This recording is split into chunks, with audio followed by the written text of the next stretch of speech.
Hello, hello! What's up, everybody?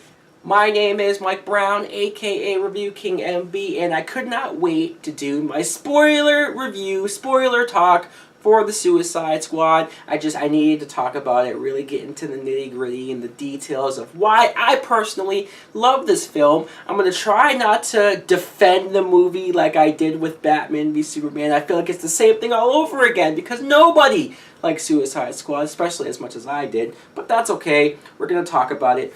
At the very beginning of this movie, I was floored. I was shocked to see them talk about the death of Superman. The fact that this is a big thing that happened in the world. I mean, obviously you knew that from the end of the last movie, but just to see it carry over, it really hit home. Just to see Amanda Waller talk about the fact that Superman is dead and seeing people on the streets with their tributes and just everything, the rest in peace stuff.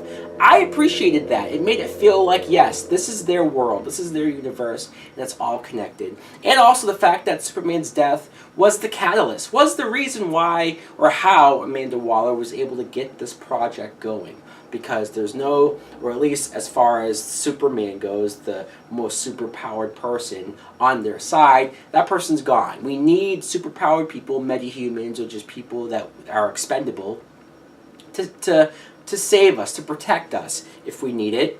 Now, Batman coming in.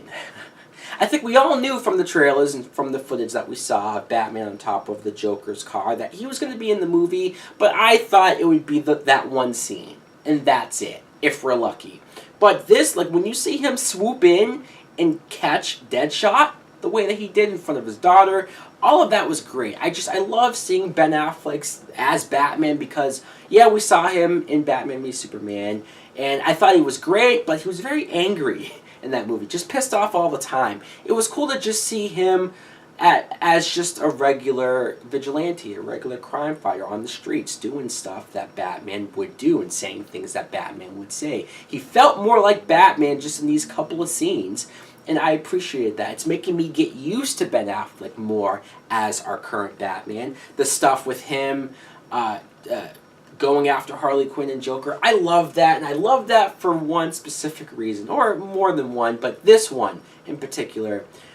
I grew up on Batman the Animated Series, and I can't tell you how many times that Joker and Harley Quinn were driving from some robbery or some crime that they committed, and Batman chased them. And you got virtually the same thing here, but in live action form. I was giddy. I was like, I can't believe I'm seeing this. Finally, hearing Harley say Mr. J or Puddin' or just as Bat or she's shooting at the Bat as she called him, and just like this was everything that I wanted.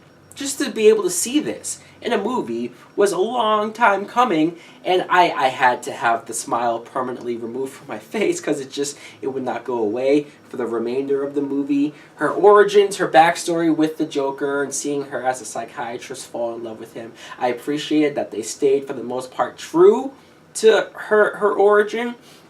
I wish we saw more of it. I wish like it kind of went by quick. And, you know, it's like I want to really develop that, really get into all of that. But whatever, they did as much as they could.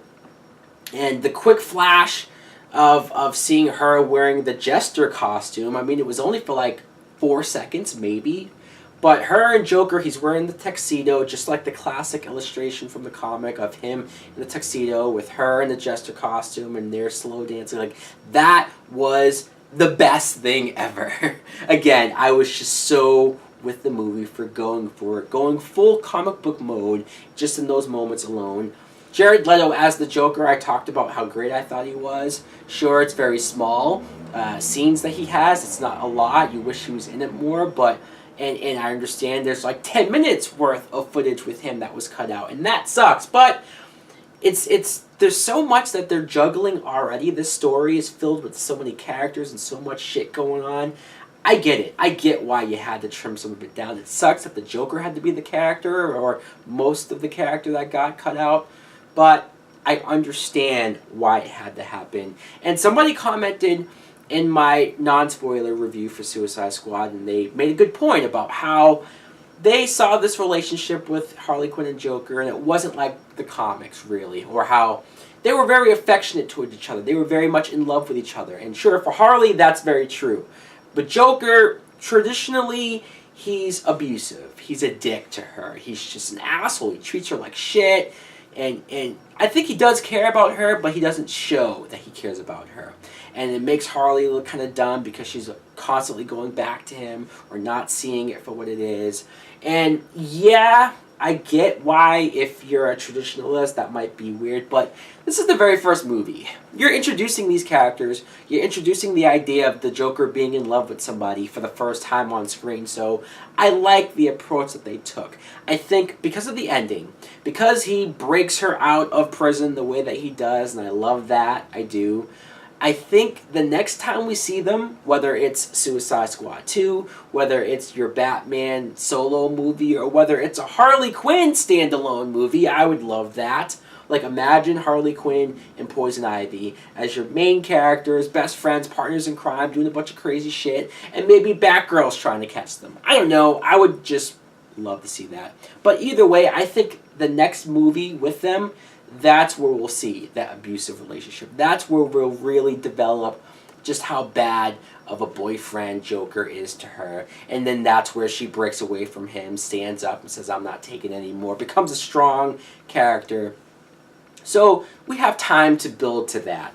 I was fine with it. Jay Hernandez as Diablo, once his character was revealed to have accidentally sort of killed his whole family in the fire, like that was where he got really interesting. But I will admit, towards the end where he turned into that devil giant thing and he fought the Enchantress's brother, that was a little weird because I'm not familiar with him, so I didn't know he was able to do that. I was kind of like, what the fuck? A lot of the ending of this movie, the end battle with the Enchantress and her mythology and powers, a lot of that was like, what the fuck? Sure, that's true. A lot of the ending, you're like, woo. But by that point, I was so invested in the acting, in the characters, and the action was fun. It was just a fun movie that I was already with it. It might get a little weird, but I was already with it. It's I get it if people were checked out or that's what made them check out by that point, but again, it didn't bother me. Joel Kinnaman as Rick Flag, I mentioned how he was the military guy, he was the guy in charge. I did appreciate the moments where like he didn't even realize that Viola Davis, Amanda Waller, was as evil as she was, as ruthless as he was. He didn't realize that she was willing to do some of that stuff, like the scene where she kills all the guys in the office because they're not authorized to know about this whole plan. That was like, holy fuck, she's a bad bitch. And Joel Kinnaman was like, what the fuck did I get myself into? I appreciated that more from him. He was the straight guy, kind of the only good-hearted guy in this group. But his love for June, a.k.a. Enchantress, a.k.a. Cara Delevingne, I didn't really care about that or feel for that. It just kind of seemed like it was there to be there. Although, at the very end, when they do kill the Enchantress and June does come out of her alive, I did feel good for them. I said, okay, good for you. Now, you could argue that with the end of this movie and the action going on with the huge spectacle and the huge stuff spraying out, like, where the fuck is the Justice League? Superman's dead, sure. So there's that. But, like, where's Batman? Where's Wonder Woman? Where's the Flash?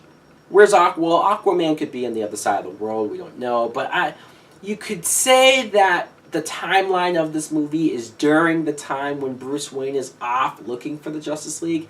That could be true. They might not just know what's going on. But I don't know. I think there needed to be at least some explanation. I was really okay with it, but if somebody asked me that question, I wouldn't really have an answer for them. But also, speaking of the Flash, who else was surprised to see that Flash cameo?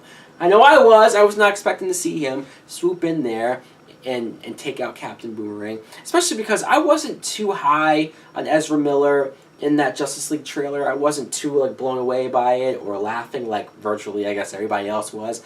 I just liked the trailer, okay, I didn't love it.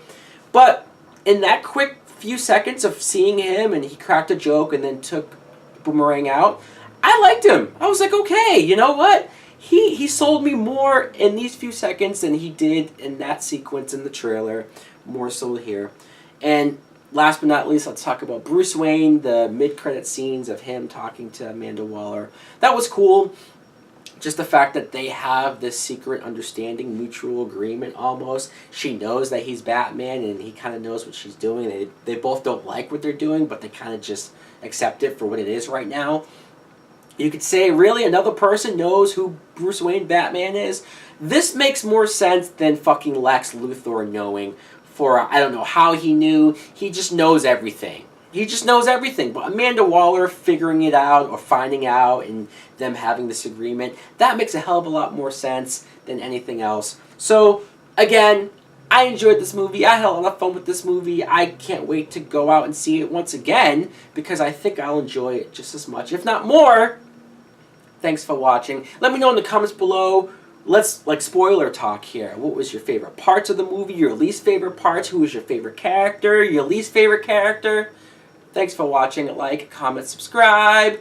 Later!